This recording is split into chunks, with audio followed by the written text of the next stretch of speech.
ನಮಸ್ತೆ, ಸ್ವಾಗತ ಸುಸ್ವಾಗತ. ಇದು ಬಿ ಪಿ ಕಿಚನ್ ಡೈರೀಸ್. ನಾನು ವಿಜಯಲಕ್ಷ್ಮಿ ಬಡ್ಗೇರ್. ನಿಮಗೆಲ್ರಿಗೂ ಮೊದಲನೇದಾಗಿ ಸಂಕ್ರಾಂತಿ ಹಬ್ಬದ ಹಾರ್ದಿಕ ಶುಭಾಶಯಗಳನ್ನು ತಿಳಿಸುತ್ತಾ, ನಾನಿವತ್ತು ಸಂಕ್ರಾಂತಿ ವಿಶೇಷವಾಗಿ ಶೇಂಗಾ ಹೋಳಿಗೆ ಮಾಡಿದ್ದೀನಿ. ಆ ಶೇಂಗಾ ಹೋಳಿಗೆ ಹೇಗೆ ಮಾಡೋದು, ಏನು ಬೇಕು ಅಂತ ಬನ್ನಿ ನೋಡೋಣ.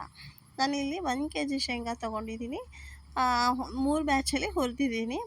ಹೇಗಪ್ಪ ಹುರಿಬೇಕು ಅಂದರೆ, ತುಂಬ ಸಿಮ್ ಉರಿಯಲ್ಲಿ, ಅಂದರೆ ತುಂಬ ಅಲ್ಲ, ಸ್ವಲ್ಪ ಸಿಮ್ ಉರಿಯಲ್ಲಿ ನೀಟಾಗಿ ಕ್ರಿಸ್ಪಾಗಿ ಬರೋ ತನಕ ನಿಧಾನಕ್ಕೆ ಹುರಿಬೇಕು. ನಾವು ಜೋರು ಉರಿ ಇಟ್ಕೊಂಡ್ಬಿಟ್ಟು ಅರ್ಜೆಂಟ್ ಮಾಡಿ ಹುರಿದ್ಬಿಟ್ರೆ ಮೇಲ್ಗಡೆ ಎಲ್ಲ ಕಡಲೆಬೀಜ ಕಪ್ಪಗಾಗಿರುತ್ತೆ, ಆದರೆ ಒಳಗಡೆ ಹುರಿದಿರೋದಿಲ್ಲ ಶೇಂಗಾ. ಅದಕ್ಕೋಸ್ಕರ ನಾವೇನು ಮಾಡಬೇಕು ಅಂದರೆ, ನಿಧಾನಕ್ಕೆ ಉರಿ ಇಟ್ಕೊಂಡು ಟೈಮ್ ಕೊಟ್ಟು ಹುರಿಬೇಕಾಗುತ್ತೆ. ಹುರಿದು ಅದನ್ನು ಆರಕ್ಕೆ ಇಟ್ಬಿಡೋಣ. ಅಷ್ಟೊತ್ತಿಗೆ ನಾವಿವಾಗ ಏನು ಮಾಡೋಣ ಅಂದರೆ, 1/4 kg ಮೈದಾ ಹಿಟ್ಟು, 150 ಗ್ರಾಮಷ್ಟು ಅಕ್ಕಿ ಹಿಟ್ಟು ತಗೊಂಡು, ಸ್ವಲ್ಪ ಎಣ್ಣೆ ಉಪ್ಪು ಹಾಕ್ಕೊಂಡು, ನಾವು ಚಪಾತಿ ಹಿಟ್ಟಿಗಿಂತ ಸ್ವಲ್ಪ ಮೆತ್ತಗೆ ಹಿಟ್ಟನ್ನು ಕಲಸಿ ಇಡಬೇಕಾಗುತ್ತೆ. ಇದು ಕೂಡ 1 hour ನೆನಿಬೇಕು. ಹಾಗಾಗಿ ಚಪಾತಿ ಹಿಟ್ಟಿಗಿಂತ ಸ್ವಲ್ಪ ಸಾಫ್ಟಾಗಿ ಕಲಿಸ್ಬೇಕು, ತುಂಬ ಗಟ್ಟಿ ಕಲಿಸ್ಬಾರ್ದು. ಹಾಗಾಗಿ ಈ ಥರ ಕಲಸಿ ನಾವು ಇದನ್ನು 1 hour ರೆಸ್ಟ್ ಮಾಡೋದಕ್ಕೆ ಇಟ್ಬಿಡೋಣ. ನಾನು ಇವಾಗ ಈ ಶೇಂಗಾ ಹೋಳಿಗೆ ಮಾಡಬೇಕು ಅಂದರೆ, ಹಿಟ್ಟೂ ಅಷ್ಟೇ, ಹಿಟ್ಟು ಕೂಡ ಹಾಗೆ ಇರಬೇಕು. ಈ ನಾವು ಶೇಂಗಾ ಹೂರಣ ಮಾಡ್ಕೊತೀವಲ್ಲ, ಅದು ಕೂಡ ಹಾಗೆ ಇರಬೇಕು. ಒಂದು ಗಟ್ಟಿ ಇದ್ದು ಒಂದು ಮೆತ್ತಗಿದ್ರೆ ಚೆನ್ನಾಗಾಗಲ್ಲ. ಅದಕ್ಕೋಸ್ಕರ ನೋಡಿ, ಇವಾಗ ನಾನು ಕಡಲೆ ಬೀಜ ಹುರಿದಿಟ್ಕೊಂಡಿದ್ನಲ್ಲ, ಅದ್ರ ಮೇಲ್ಗಡೆ ಎಲ್ಲ ಸಿಪ್ಪೆನ ಕ್ಲೀನಾಗಿ ತೆಗೆದು ಅದನ್ನು ನಾವು ಮಿಕ್ಸಿ ಮಾಡ್ಕೋಬೇಕಾಗುತ್ತೆ. ಒಂದೊಂದು ಸಿಪ್ಪೆ ಇದ್ದರೂ ಏನೂ ತೊಂದರೆ ಆಗೋಲ್ಲ, ಏನೋ ಅಷ್ಟೊಂದು ವ್ಯತ್ಯಾಸ ಆಗೋಲ್ಲ. ಹಾಗಾಗಿ ನೀಟಾಗಿ ಮಿಕ್ಸಿ ಮಾಡಿಕೊಂಡು ಎಷ್ಟು ಪೌಡ್ರ್ ಮಾಡ್ಕೊಳಕ್ಕಾಗುತ್ತೋ ಅಷ್ಟು ಪೌಡ್ರ್ ಮಾಡ್ಕೊಂಬಿಡೋಣ. ಕೆಲವರು ತರ್ತರಿಯಾಗಿ ಮಾಡ್ಕೊತಾರೆ. ನಾನು ಹೇಳ್ತೀನಿ, ನಿಜ ತರ್ತರಿಯಾಗಿ ಮಾಡಿನೂ ಕೂಡ ಒಂದು ಸತಿ ನೋಡಿ, ಈ ಥರ ಆದಷ್ಟು ಪೌಡ್ರಾಗಿ ಕೂಡ ಮಾಡಿ ನೋಡಿ.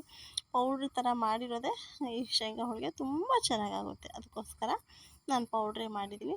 ಬೆಲ್ಲನೂ ಅಷ್ಟೇ, ಸಣ್ಣಗೆ ಅಂದರೆ ಹರಳಿಲ್ದಿರೋ ಥರ, ಅಂದರೆ ರಫ್ ಆಗಿಲ್ದಿರೋ ಥರ ಆದಷ್ಟು ಸಣ್ಣಕ್ಕೆ ಜಜ್ಕೊಂಡು ನಾವು ಶೇಂಗಾನ ಮಿಕ್ಸಿ ಮಾಡಿ ಪೌಡ್ರ್ ಥರ ಮಾಡಿ ಇಟ್ಕೊಂಡಿದ್ವಲ್ಲ, ಅದರಲ್ಲೇ ಮಿಕ್ಸ್ ಮಾಡಿ ನಾವು ಇದನ್ನು ಮತ್ತೆ ಎರಡೂ ಸೇರಿಸಿ ಮತ್ತೆ ಒಂದು ಸತಿ ಮಿಕ್ಸಿ ಮಾಡ್ಕೋಬೇಕಾಗುತ್ತೆ ನೀಟಾಗಿ. ಮತ್ತು ವಿ ಪಿ ಕಿಚನ್ ಡೈರೀಸ್ ಯಾರೆಲ್ಲ ಹೊಸಬ್ರು ನೋಡ್ತಾ ಇದ್ದೀರೋ ಅವರೆಲ್ಲ ಮರೀದೇ ಸಬ್ಸ್ಕ್ರೈಬ್ ಮಾಡ್ಕೊಳ್ಳಿ ಅಂತ ಹೇಳೋಕ್ಕೆ ಇಷ್ಟಪಡ್ತೀನಿ. ಮತ್ತು ಎಷ್ಟು ಜನ ಸಬ್ಸ್ಕ್ರೈಬ್ ಮಾಡ್ಕೊತೀರೋ ನನಗೂ ಕೂಡ ಮತ್ತೆ ವಿಡಿಯೋ ಮಾಡೋಕ್ಕೆ ಖುಷಿ ಆಗುತ್ತೆ. ಹಾಗಾಗಿ ಆದಷ್ಟು ಎಲ್ಲರೂ ಸಬ್ಸ್ಕ್ರೈಬ್ ಮಾಡ್ಕೊಳ್ಳಿ. ಯಾರೆಲ್ಲ ಮಾಡಿಲ್ಲ ಅವರು ಮರೀದೇ ಸಬ್ಸ್ಕ್ರೈಬ್ ಮಾಡ್ಕೊಳ್ಳಿ. ನಮ್ಮ ವಿಡಿಯೋನ ನೋಡಿ ಕಮೆಂಟ್ ಮಾಡಿ ಅಂತ ಹೇಳೋಕ್ಕೆ ಇಷ್ಟಪಡ್ತೀನಿ. ಮತ್ತು ಚಪಾತಿ ಹಿಟ್ಟಿನಿಗಿಂತ ಸಾಫ್ಟಾಗಿ ನಾವು ಕಲಿಸ್ಕೊಂಡಿದ್ವಲ್ಲ, ಅದನ್ನು ಸಣ್ಣ ಪುಟ್ಟದಾಗಿ ಒಂದೊಂದು ನಮಗೆ ಎಷ್ಟು ದೊಡ್ಡದು ಬೇಕೋ ಅಷ್ಟು ಗೋಲಿ ಗಾತ್ರ ಮಾಡಿಕೊಂಡು, ಮತ್ತು ಇದನ್ನು ನಾವು ಶೇಂಗಾ, ಬೆಲ್ಲ, ಮತ್ತು ನಾನು ಇದರಲ್ಲಿ ಲಾಸ್ಟಿಗೆ ಏಲಕ್ಕಿ ಲವಂಗನೂ ಹಾಕಿದ್ದೆ, ಅದು ವಿಡಿಯೋ ಆಗಿಲ್ಲ. ಹಾಗಾಗಿ ಇದಕ್ಕೆ ಶೇಂಗಾ, ಬೆಲ್ಲ, ಏಲಕ್ಕಿ, ಲವಂಗ ಎಲ್ಲ ಸಣ್ಣಗೆ ಮಾಡಿಕೊಂಡು, ಅದು ಕೂಡ ಸ್ವಲ್ಪ ಒತ್ತಿ ಕಲಿಸಿದ್ರೆ ಹೂರ್ಣ ಥರನೇ ಆಗಿರುತ್ತೆ. ಅದನ್ನೇ ನಾವು ಎಷ್ಟು ದೊಡ್ಡದು ಬೇಕೋ ಚಿಕ್ಕದು ಬೇಕೋ ಅದು ಮಾಡಿಕೊಂಡು, ಇದು ಮೈದಾ ಹಿಟ್ಟು ಅದೆಲ್ಲ ಕಲಸಿರೋದನ್ನು ಕೂಡ ನಮ್ಗೆ ಎಷ್ಟು ದೊಡ್ಡದು ಬೇಕೋ ಚಿಕ್ಕದು ಬೇಕೋ, ನಮ್ಗೆ ಒಟ್ಟಾರೆ ಹೇಳಬೇಕಂದ್ರೆ ಹೋಳಿಗೆ ದೊಡ್ಡದು ಬೇಕು ಅಂದರೆ ಸ್ವಲ್ಪ ಎಲ್ಲನೂ ದೊಡ್ಡದು ಮಾಡ್ಕೋಬೇಕು. ಮೀಡಿಯಮ್ ಸೈಜ್ ಸಾಕು, ಚಿಕ್ಕ ಸೈಜ್ ಸಾಕು ಅನ್ನೋರು ನಾವು ಚಿಕ್ಕ ಸೈಜ್ ಮಾಡ್ಕೋಬೋದು. ಆ ಥರ ಮಾಡಿಕೊಂಡು ನಾವು ಹೂರ್ಣದ ಒಬ್ಬಿಟ್ಟು ತುಂಬ್ತೀವಲ್ಲ, ಹಾಗೆ ಇದನ್ನು ತುಂಬಿಬಿಟ್ಟು ಲಟ್ಟಿಸ್ಬಿಟ್ರೆ ಆಗೋಯ್ತು. ಲಟ್ಟಿಸಿ ನೀಟಾಗಿ ಎಲ್ಲನೂ ಒಂದು ಸತಿ ಆದಷ್ಟು ಸ್ವಲ್ಪ ಕಲರ್ ಬರೋ ಥರನೇ ಬೇಯಿಸ್ಕೋಬೇಕು ಅಷ್ಟೇ. ನಾನು ಇವಾಗ ಮತ್ತೆ ಒಂದು ಮಾಡಿ ತೋರಿಸ್ತಾ ಇದ್ದೀನಿ ನೋಡಿ.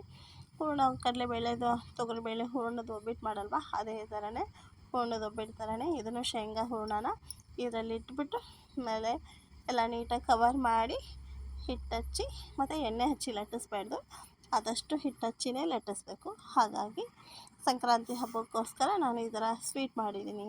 ತುಂಬ ಚೆನ್ನಾಗಾಗುತ್ತೆ. ಆಮೇಲೆ ಎಷ್ಟು ದಿನ ಆದರೂ ಇಟ್ಕೊಂಡು ತಿನ್ಬೋದು, 1 ತಿಂಗಳವರೆಗೂ ಇಟ್ಕೊಂಡು ತಿನ್ಬೋದು. ಚೆನ್ನಾಗಿ ಬೇಯಿಸಿದ್ರೆ ಶೇಂಗಾ ಚೆನ್ನಾಗಿ ಹುರಿಬೇಕು. ಬೇಯಿಸೋದನ್ನು ಸ್ವಲ್ಪ ಚೆನ್ನಾಗಿ ಕ್ರಿಸ್ಪಾಗಿ ಬೇಯಿಸ್ಕೊಂಬಿಟ್ರೆ ನಾವು ಆರಾಮ 1 ತಿಂಗಳವರೆಗೂ ಇಟ್ಕೊಂಡು ತಿನ್ಬೋದು, ಏನೇನೂ ಆಗೋಲ್ಲ, ಅಷ್ಟು ಚೆನ್ನಾಗಿರುತ್ತೆ. ಎಷ್ಟು ದಿನ ಕಳಿಯುತ್ತೋ, ಎಷ್ಟು ದಿನ ಜಾಸ್ತಿ ಆಗುತ್ತೋ ಅಷ್ಟು ಟೇಸ್ಟಿ ಆಗ್ತಾ ಬರುತ್ತೆ. ಅದರ ಜೊತೆಗೆ ಇದ್ರ ಮೇಲೆ ತಿನ್ನಬೇಕಾದ್ರೆ ತುಪ್ಪ ಹಾಕ್ಕೊಂಡೇ ತಿಂದರೆ ಚೆನ್ನಾಗಿರುತ್ತೆ. ಸುಮ್ಮನೆ ತಿನ್ನೋದಕ್ಕಿಂತ ತುಪ್ಪ ಹಾಕ್ಕೊಂಡು ಅದ್ರ ಮೇಲೆಲ್ಲ ತುಪ್ಪ ಹಚ್ಚಿ ತಿಂದರೆ ಇನ್ನೂ ತುಂಬ ಚೆನ್ನಾಗಾಗುತ್ತೆ. ಹಾಗಾಗಿ ಮಾಡೋದು ಈಸಿ. ಅಯ್ಯೋ ಶೇಂಗಾ ಹೋಳಿಗೆ ಅಂದರೆ ಅದು ಮೊದಲೆಲ್ಲ ಕುಟ್ಟಿ ಬೆಲ್ಲನೂ ಹಾಕಿ ಶೇಂಗಾನೂ ಹಾಕಿ ಎಲ್ಲ ಕುಟ್ಟಿ ಮಾಡಿ ತುಂಬ ಕಷ್ಟಪಟ್ಟು ಮಾಡೋರು. ಇವಾಗೇನು ಅಷ್ಟೆಲ್ಲ ಏನಿಲ್ಲ, ಮಿಕ್ಸಿ ಬಂದಿದೆ ಅಲ್ವಾ, ಮಿಕ್ಸಿಲಿ ಶೇಂಗಾ ಇದೆಲ್ಲ ಹಾಕಿ ಮಿಕ್ಸಿ ಮಾಡಿಬಿಟ್ರೆ ಅಷ್ಟೇ, ಎಷ್ಟು ಬೇಗ ಆಗುತ್ತೆ ಅಷ್ಟೇ ಚೆನ್ನಾಗಾಗುತ್ತೆ. ನೀವು ಕೂಡ ಮಾಡಿ ಹೇಗೆ ಬಂತು ಅಂತ ಕಮೆಂಟ್ ಮಾಡೋದನ್ನು ಮರಿಬೇಡಿ. ಇದು ಹಳೇ ಕಾಲದ ತಿಂಡಿ. ಇದು ಅವಾಗಿಂದನೂ ಅಜ್ಜಿ ಕಾಲದಿಂದನೂ ಅಜ್ಜಿ ಮುತ್ತಜ್ಜಿ ಕಾಲದಿಂದನೂ ಮಾಡ್ಕೊಂಬಂದಿರೋ ಶೇಂಗಾ ಹೋಳಿಗೆ ಇದು. ಹಾಗಾಗಿ ಇದು ಟೇಸ್ಟು ಅಷ್ಟೇ ಚೆನ್ನಾಗಿರುತ್ತೆ. ನೀವು ಮಾಡಿ ಅಂತ ಹೇಳ್ತಾ, ಇಷ್ಟೊತ್ತರೆಗೂ ಸಹನೆ ತಾಳ್ಮೆಯಿಂದ ನೋಡೋದಕ್ಕೆ ನಿಮಗೆಲ್ಲೂ ತುಂಬ ತುಂಬ ಧನ್ಯವಾದ.